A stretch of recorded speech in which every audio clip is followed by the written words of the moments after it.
పశ్చిమ బెంగాల్లో బీజేపీ చెప్పినట్లుగానే అధికారంలోకి అయితే రాబోతుంది. ఇప్పుడు చాలా మంది గోండాలు బీజేపీ అధికారంలోకి రాబోతుంది కాబట్టి పరుగులు పెడుతున్నారు.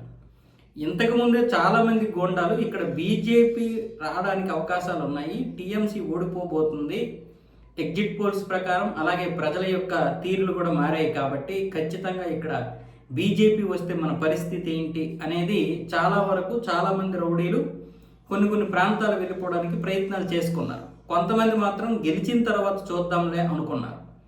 ఎందుకంటే అక్కడ బీజేపీ కొంతమందిని ఫైండ్ అవుట్ చేసింది, ఆ రౌడీలు ఎవరు అన్నది ఫైండ్ అవుట్ చేసింది.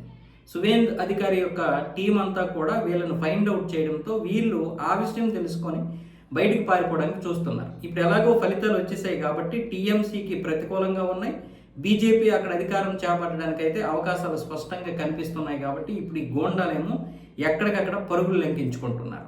అయితే వీళ్ళు బీహార్లో ఉండరు, ఉత్తరప్రదేశ్లో ఉండరు, ఉంటే ఇటు మన సౌత్ ఇండియాకి వచ్చే అవకాశాలు ఉంటాయి. ఎందుకంటే వాళ్ళని కాపాడేటటువంటి పార్టీలు ఇక్కడే ఉన్నాయి కాబట్టి, వాళ్ళని కాపాడేటటువంటి నాయకులు ఇక్కడే ఉన్నారు కాబట్టి బహుశా ఇక్కడికి వచ్చి తలదాచుకున్నా ఆశ్చర్యపోనక్కర్లేదు.